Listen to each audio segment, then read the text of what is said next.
Olha, o jejum intermitente virou uma prática de saúde super popular, né? Muita gente se sente atraída por essa ideia de restringir o tempo de alimentação para regular o corpo, controlar o peso, mas existe uma armadilha muito comum, uma cilada mesmo, em que muita gente acaba caindo. E é exatamente sobre isso que a gente vai conversar hoje. O que acontece quando quebramos o jejum com a comida errada? Essa é a pergunta, né? A pergunta que fica na cabeça de todo mundo que pratica o jejum. Depois de horas de disciplina, de autocontrole, chega aquele momento da primeira refeição.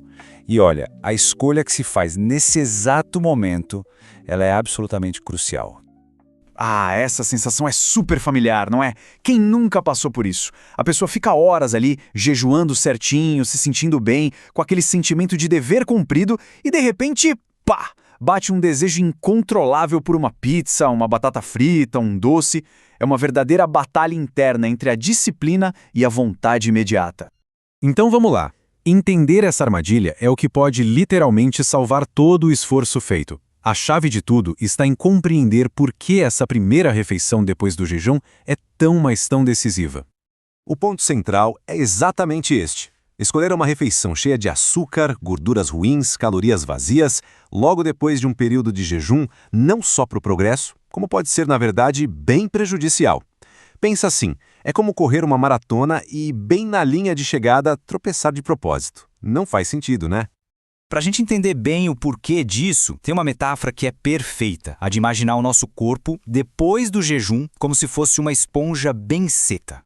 Pensa só. Durante o jejum, o sistema digestivo dá uma bela descansada, tira umas férias. Quando a comida finalmente chega, ele está super sensível e preparado para absorver tudo que recebe de uma forma muito eficiente. E essa capacidade gigante de absorção, bom, ela é uma faca de dois gumes. A diferença fica muito clara quando a gente compara os dois estados. No estado alimentado normal, o corpo vai regulando, controlando a absorção dos nutrientes. Agora, depois do jejum, essa capacidade está no máximo, está potencializada. Isso significa que o corpo vai sugar os nutrientes, sejam eles bons ou ruins, com uma intensidade muito maior. E é aqui que mora o problema. Quando essa esponja superabsorvente recebe de repente uma carga de açúcar e gordura de uma pizza, de um refri, o resultado é um choque no sistema. O açúcar no sangue dispara e isso força o corpo a liberar uma quantidade enorme de insulina para tentar dar conta do recado. E não para por aí. Além desse estresse todo no metabolismo, acontece um efeito rebote. O cérebro interpreta essa chegada de comida depois de um período de fome como um sinal de alerta, um sinal para se precaver. Então, ele entra em modo de armazenamento, convertendo essas calorias extras da comida ruim diretamente em gordura. É como se ele estivesse criando uma reserva para uma futura falta de comida. Certo. Então, se a comida ruim é a grande vilã da história, quem seriam os heróis? A solução, claro, está na escolha certa. Nos que a gente pode chamar de alimentos de ouro. O segredo não é nenhum bicho de 7 cabeças. A primeira refeição depois do jejum precisa ser leve, nutritiva e fácil de digerir. O objetivo aqui é despertar o sistema digestivo com gentileza, de forma suave, e não dar um susto nele. As melhores opções seguem essa lógica. Frutas com bastante água, tipo melancia, ajudam a hidratar e dão vitaminas. Uma sopa morninha de legumes acalma o estômago. Alimentos fermentados, como o iogurte natural, ajudam a recompor a flora intestinal. Proteínas de qualidade dão saciedade, e carboidratos de digestão lenta, como a aveia, liberam energia aos pouquinhos, evitando os picos de açúcar. Ok. Tudo isso parece ótimo na teoria, né? Mas a gente sabe que na vida real os desejos existem e são fortes. Então, como é que se lida com aquela vontade que parece quase incontrolável? Essa é a pergunta de $1 milhão, não é mesmo? A boa notícia é que não precisa ser uma luta de tudo ou nada. Existem estratégias bem inteligentes para a gente conseguir gerenciar esses desejos sem sabotar o processo todo. Então aqui vai um plano de ação bem prático. Primeiro, acalmar a fome mais desesperada com algo leve, uma fruta ou uma sopa. Isso já tira aquela urgência da equação. Se a vontade da pizza continuar, tudo bem, mas que tal uma fatia, em vez da pizza inteira? Outra ideia é pensar em versões mais saudáveis, como um frango grelhado no lugar do frito e, talvez o mais importante, se for para ceder à tentação, que não seja na primeira refeição pós-jejum.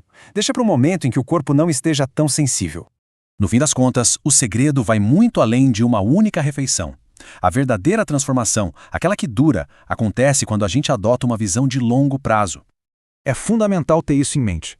Escorregar um dia e quebrar o jejum com um hambúrguer não significa que tudo foi por água abaixo. O problema não é o evento isolado, um dia ruim. O problema é quando isso vira um padrão, um hábito. A consistência, no longo prazo, é muito mais poderosa que a perfeição. Então, o ponto crucial é esse. A verdadeira força está na próxima decisão. A pessoa comeu algo que não devia?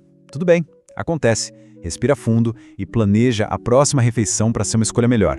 O sucesso do jejum ou de qualquer hábito saudável é construído assim, sabe? Tijolo por tijolo, uma refeição de cada vez.